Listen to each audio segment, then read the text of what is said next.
আসসালামু আলাইকুম ওয়া রাহমাতুল্লাহি ওয়া বারাকাতুহু ইন্নাল হামদালিল্লাহ নাহমাদুহু ওয়া নুসাল্লি আলা রাসূলিহিল কারীম আম্মা বা'দ। মুসলিমরা ঈদুল আজহার দিন পশু জবে করে থাকে, এটা কত অমানবিক। মানুষ মনে করে আল্লাহ সুবহানাহু ওয়া তাআলার পরিকল্পনায় ত্রুটি আছে।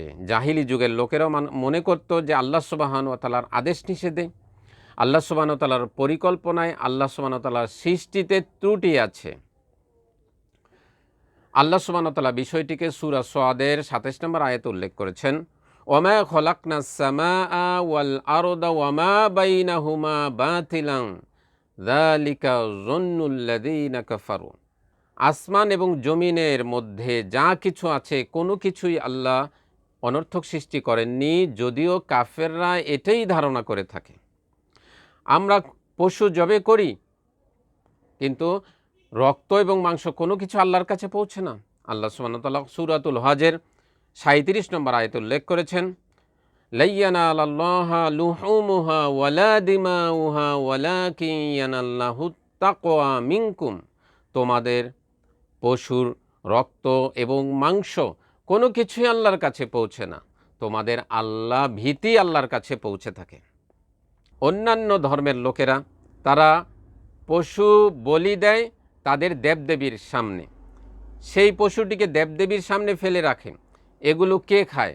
কিন্তু মুসলিমরা যখন পশু জবে করে, এটা নিজে খায়, প্রতিবেশীদেরকে দেয়, আত্মীয় স্বজনদেরকে দেয়। এটা মানুষের জন্য কল্যাণকর। আপনি বলতে পারেন মানুষের জন্য কল্যাণকর, কিন্তু পশুটির কষ্ট হচ্ছে। একজন মুসলিম সে শাকসবজি খেয়েও সে তার ধর্ম পরিপূর্ণভাবে পালন করতে পারে। পশুর গোশত খাওয়া তার জন্য বাধ্যতামূলক নয়। আল্লাহ যেহেতু অনুমতি দিয়েছেন, তাই আমরা পশুর গোশত খেয়ে থাকি। সূরা মাইদা আয়াত নম্বর ১ আল্লাহ সুবহানাহু ওয়া তাআলা বলছেন, উহিল্লাত লাকুম বাহিমাতুল আনআম। তোমাদের জন্য গৃহপালিত পশুর গোশত হালাল করা হয়েছে।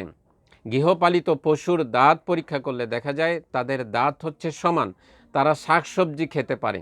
কিন্তু হিংস্র প্রাণী তারা মাংস খেতে পারে, তাদের দাঁত হচ্ছে সূচালো, তারা শাকসবজি খেতে পারে না।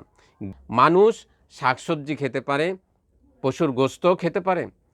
গৃহপালিত পশুর পাকস্থলী দেখা যাচ্ছে তারা শাকসবজি হজম করতে পারে, কিন্তু গোশত হজম করতে পারে না। হিংস্র প্রাণী তারা শাকসবজি হজম করতে পারে না, গোশত হজম করতে পারে। মানুষ শাকসবজি হজম করতে পারে, আবার গোশত হজম করতে পারে। আশা করি আলোচনাটা বুঝতে পেরেছেন। আসসালামু আলাইকুম ওয়া রাহমাতুল্লাহি ওয়া বারাকাতুহু।